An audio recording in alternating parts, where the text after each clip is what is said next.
അധികൃതരുടെ അനാസ്ഥ മൂലം കുറുമാലി പുഴയിൽ ജലനിരപ്പ് താഴ്ന്നു. ജലക്ഷാമം പരിഹരിക്കാൻ പുഴയിൽ കെട്ടിയ മൺചിറകൾ ഫലമില്ലാതായി.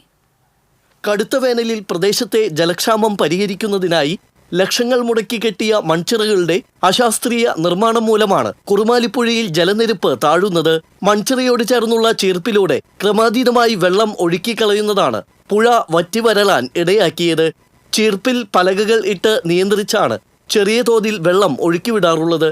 എന്നാൽ ഇത്തവണ തോട്ടുമുഖം ചിറയിൽ വെള്ളം തടഞ്ഞു നിർത്താൻ കഴിയാത്ത അവസ്ഥയാണ്. പുഴയിൽ വെള്ളം താഴ്ന്നതോടെ 3 പഞ്ചായത്തുകളിലേക്ക് ശുദ്ധജലം എത്തിക്കുന്ന തോട്ടുമുഖം പദ്ധതിയുടെ പമ്പിംഗ് പ്രതിസന്ധിയിലായിരിക്കുകയാണ്. കൂടാതെ ഉയർന്ന പ്രദേശത്തെ കിണറുകളിൽ ജലനിരപ്പ് താഴ്ന്ന് രൂക്ഷമായ കുടിവെള്ളക്ഷാമമാണ് നേരിടുന്നത്. കുറുമാലിപ്പുഴയിലെ വെള്ളത്തെ ആശ്രയിച്ച് കൃഷിയിറക്കിയ കർഷകർ വിളകൾ ഉണക്കുഭീഷണി നേരിടുന്നതായും പറയുന്നു.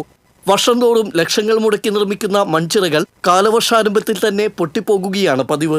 വേനലിൽ കെട്ടുന്ന ചിറകളിൽ വെള്ളം സംഭരിച്ചു നിർത്തി കൃഷിക്കും കുടിവെള്ള പദ്ധതികൾക്കും പ്രയോജനകരമാകുന്ന പദ്ധതിയാണ് അധികൃതരുടെ അശ്രദ്ധ മൂലം പാഴ്ചിലവായി മാറുന്നത്.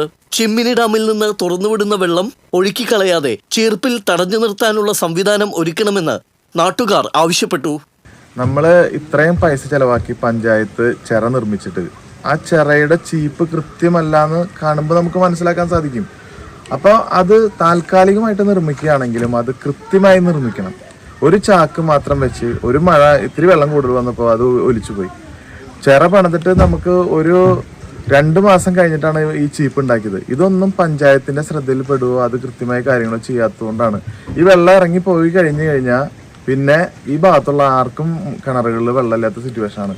കൃഷി ചെയ്യുന്ന ആൾക്കാരെ എവിടുന്ന് വെള്ളം അടിക്കാൻ സാധിക്കും ഇത്തരത്തിൽ കാര്യങ്ങൾ ചെയ്തു കഴിഞ്ഞാൽ. ഇനിയെങ്കിലും ആ ചിറയുടെ ചീപ്പ് കൃത്യമായി സെറ്റിൽ ചെയ്യാനുള്ള കാര്യങ്ങൾ പഞ്ചായത്ത് ശ്രദ്ധിക്കണമെന്ന് അപേക്ഷിക്കുകയാണ്. TC വിനോസ്, പുതുക്കാട്.